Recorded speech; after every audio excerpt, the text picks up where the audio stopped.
Oh, hey guys, it's Johnny, and I just wanted to take a minute to talk to the camera or whatever the fuck I talk to in front of this sweet ass PS3 theme I found. Um, tell you the name of it real quick. So, anyways, I was kind of working at DHT, Dave Hosbeck Trucking, or Transportation, I don't remember, and I ended up taking a student with me who had came directly out of CDL school. Went to a program called Michigan Works, and then, well, he ended up going through that and came out of it 10 days, 3 days of driving, and got on a truck with me. So the company I was working at did not background check this guy thoroughly, and just kind of hired him. And that was kind of a bad idea because this dude did not know how to drive a truck, which is fine. You know, you need to learn somehow, right? And so he got on the truck with me. Now, at the time I was driving an automatic, and there's truckers out there that are going to be like, hey, automatics, or, yeah, automatics are great. You know, it's very polarizing.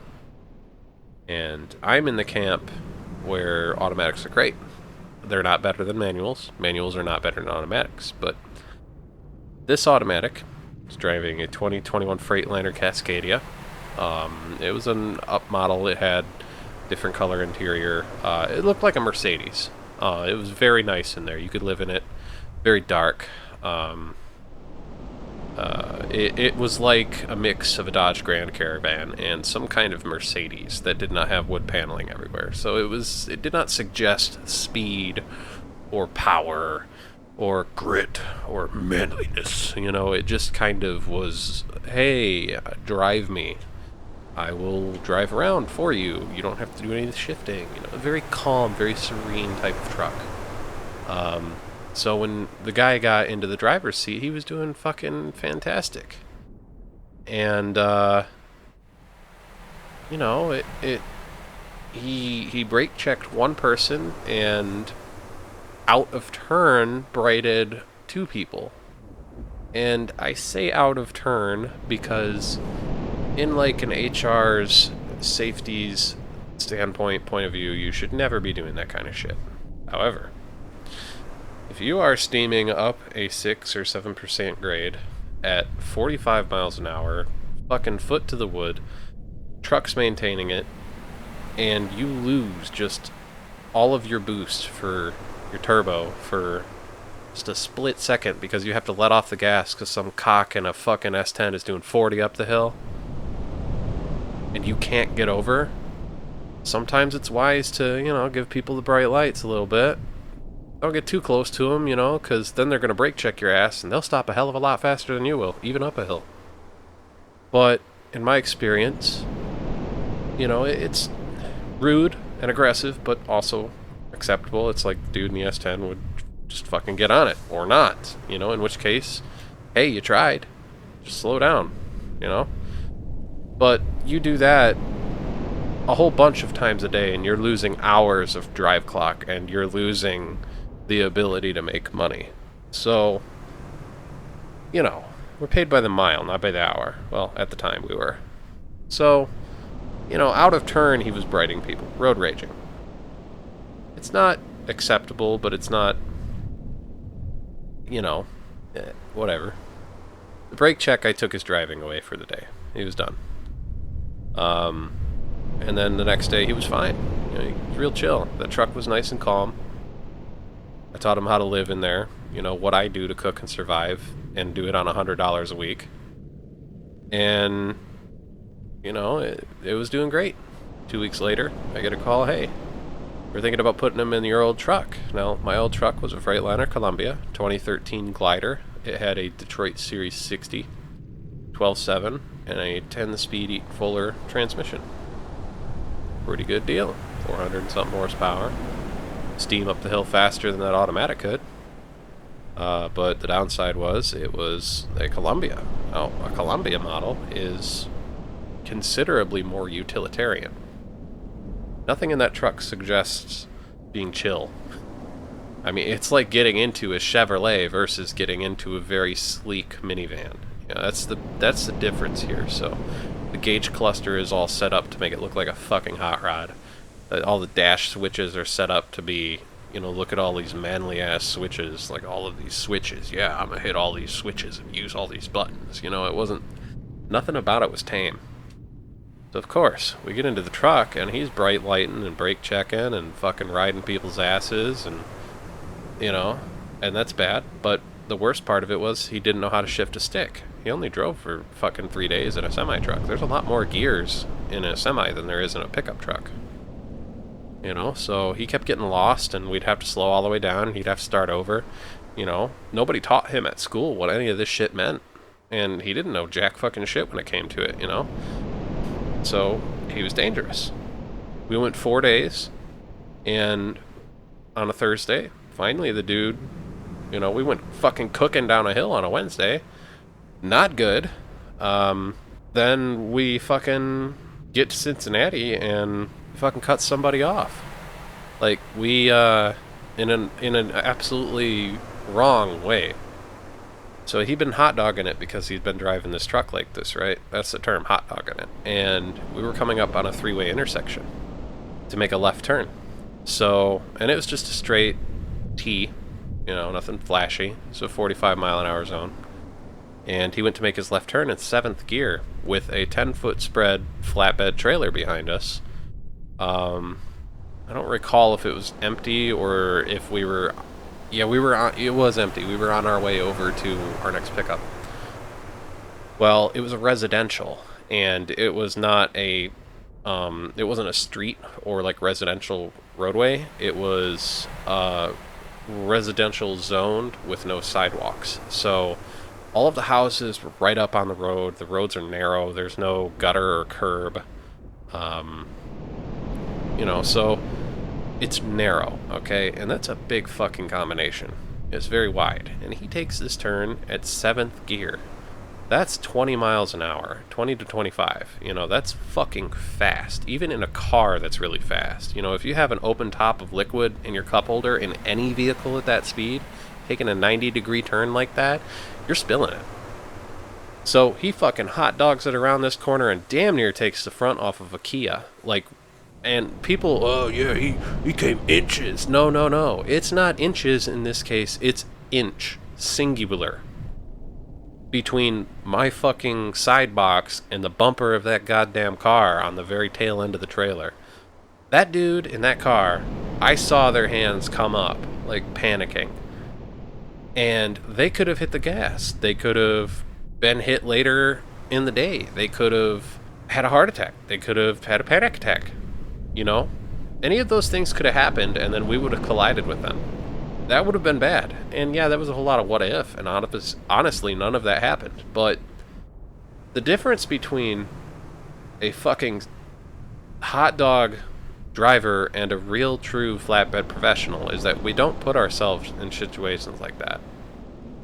You know, we don't eat shit like that. So that was it. I was like, you're done driving, dude. This is too much. You know, all of this combined through the last 4 days. So basically I was making it so that I could set up everything that I did in 217, which is the old truck. He would sleep and wake and make food and be effective making his coffee and stuff. He would do all of that for both of us. And then he would be the one driving so that he could get into a routine of being effective.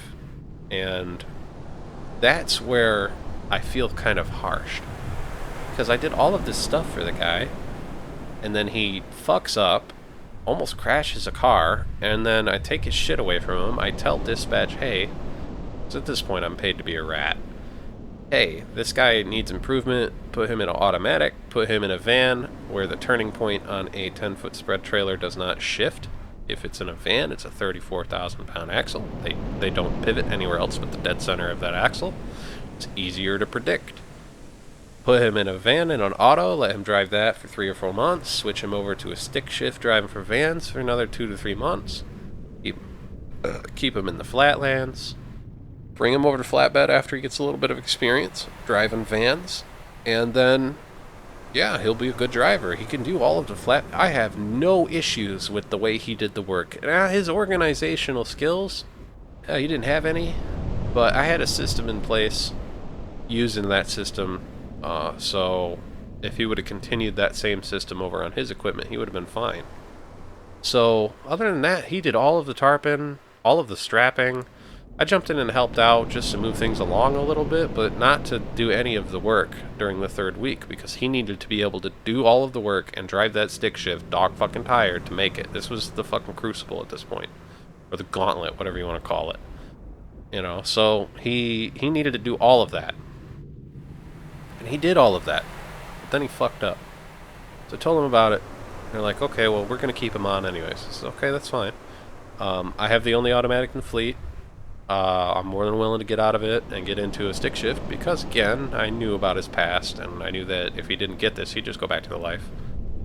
And they're like, no, we can't afford to put him in a new truck.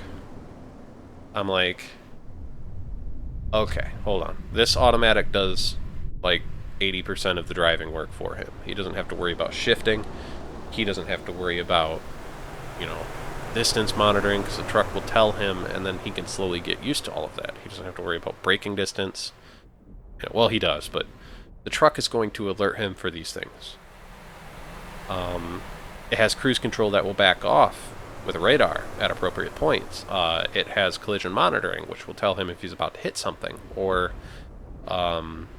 he's veering off lane. Well, this one didn't have that lane alert shit, which is a good thing to have, but at the same time, it's fucking annoying. It's automatic, it's 12 speeds, so it gets really good gas mileage. I think got 7.9 miles per gallon at the highest I could get it.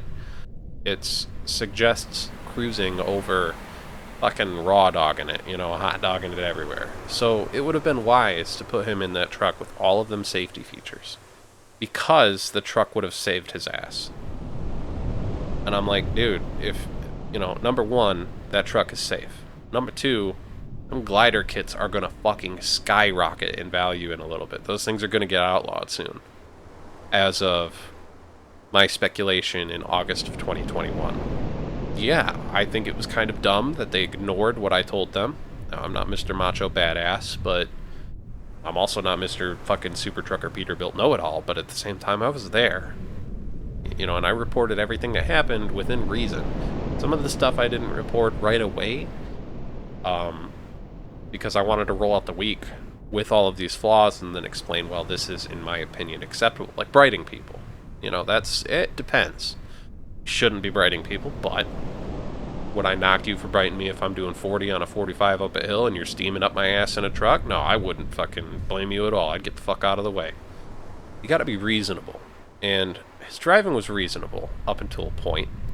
And I was like, it would continue to be reasonable in that auto, not in the manual. And they're like, well, we're going to keep him anyways. I said, okay. You don't need to fire the guy. Whatever. These are my guidelines. These are what I think you should do with him. Well, we're going to keep him on 217, the manual, and we're going to put him straight away into a flatbed. And I'm like, dude. Okay, so at that point, I started looking for a new job. Because if they're willing to put a dangerous driver behind the wheel of equipment that I know he can't handle, then I'm not willing to work with this company. If they're not willing to listen. I told them all about what I was willing to do, all of what I did, sleeping in the tent, sleeping across the seats, paying for everything, giving him everything he needs to be as effective as possible, trying to fluff myself up to seem more important than I am, and it didn't work. And then I finally played it's dangerous to put him in a manual card, and it didn't work. And that's when I was like, okay, they're not going to listen to me. They're so goddamn desperate for drivers right now that they're just not going to listen. So I was like, fuck it. I'll just go work somewhere else, somewhere that my name's got a reputation. Somewhere that I can slip right into a job and do it effectively, and that's what I did. So, making this video to whine about some recent bullshit. I quit working for DHT, and I'm back to working at Causley overnights hauling the mail again. Back when I was making, 2018, I was making videos all the time. Now, I'm not saying my videos are good or anything, but me and Jesse played a lot of games together back then. We had a lot of Sims videos that I recorded back then. Untitled Goose Game was all recorded from back then, before Rosemary even was born. And so we're going to get back to that. And that's going to be fun. I'm going to have more time in the day because I'm day cabbing. I'm going to make more money because Cosley pays way better than DHT. Kind of stuck in a rut right now. I bought a vehicle for $3,000. Transmission leaks. Nice. Shock absorbers are bad. Sweet. Sway bar in the rear is completely disconnected. Okay, that's why it bobs and weaves all over the road. I get it. Radio is fucked. Got a radio from my sister. Put it in. It has a cracked windshield and a broken fender and all that bullshit. So it's got a lot more work than I thought initially that it needed to have. I saw the cracked windshield and I knew the radio was fucked, but I was just going to go get some $20 bullshit and then a $100 windshield later. And, you know, and I saw all this shit happen, so, you know, Jessie's not driving as often as I want her to. Still got her permit. She needs to work on that. So that's kind of a bummer. The bike that I have, whole story on its own.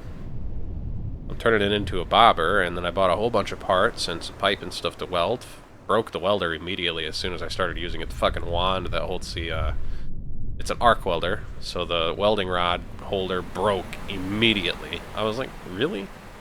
And I wasn't even, like, misusing it or anything. I grabbed the clamp to put the fucking stick in, and the spring popped out of it and snapped the fucking welding rod holder. And I'm like, what the fuck? So I can't weld my bike, because I cut the back of the frame off to turn it into a bobber, you know, with the short fender. And then I removed the air intake system because it was split, and I really didn't want to try to glue it and deal with all that bullshit. So I removed it and bought clip-on filters that I mismeasured. I measured the inner diameter of my carburetor intake, not the outer diameter of my carburetor intake, so I bought 52 millimeters when it was supposed to be something like 56.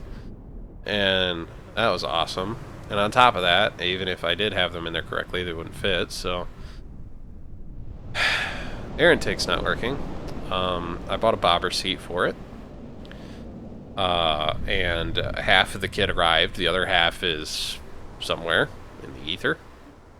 So I can't fully install my bobber seat because I can't install the springs because there's no bottom plate. The taillight I ordered is my fault. I did not notice that the mounting was on the top of the taillight. It's supposed to be for a Sportster, I think, 48 by Harley. And I like the taillight design, so I bought one, and turns out you're supposed to mount that on the underside of the fender. And I'm like, okay, well, I don't have a fender right now, and I don't have a way to mount the fender, so I can't install this. And I can't weld any of this shit, because number one, I broke my welder immediately, and number two, I wanted to have my dad help me, and he's going through some serious health issues. So that's getting his help and hanging out with my dad and learning to weld with my dad is being delayed significantly. I have a leaking fork, and of course I received the tool and the seal but no fucking fluid the day before I'm gonna ride it to my next job. So I'm not riding my bike, and I have to take a leaking transmission truck up to fucking Cosley and park it overnight, and that's great. Being here, you know, there's some dogs running around, cats. Being in that truck, it was nice and clean and sterile. I kept it fucking spotless. I'm compartmentalized. I lived in a sleeper, you know, for 4 straight years. And I come to a house to live again, and everything is everywhere, and I just can't wake right up and do everything. You know, I'm not effective, so it's throwing me away for a loop. So I'm whining, okay? I'm whining. And it's really weighing my ass down. And it's just all of this shit, man. Insane. Plus my housemates are going through some serious issues. We got a leak in the ceiling from one of the showers, we think. The garage is not organized because I tore apart my bike to do what I wanted and left everything everywhere because I'm just fucking irresponsible. My housemate's bike is fucked right now because his starter blew up. He bought a starter that was cheaper than all the rest, and it turns out it did not have enough windings. Or not windings, brushes. Didn't have enough brushes to turn that engine over reliably all the time. So that fucking grenaded, and now he's got to wait for another starter, and he won't get that till the end of fucking September. Which is stupid, in my opinion. Not his fault, but how was he supposed to know it only had 2 brushes, right? Though his bike's fucked, he isn't able to go and do his stuff, so he's, you know, working on his 3D printer, which is also fucking up. It's doing better now, but the whole house is a depressing, gloomy place right now, is what I'm saying. My housemate's wife is going through depression because of having a kid, plus changing medications, and just want her to get better. And Jessie, she's in the same rut. You know, she's depressed as fuck. Not really doing anything. Yep.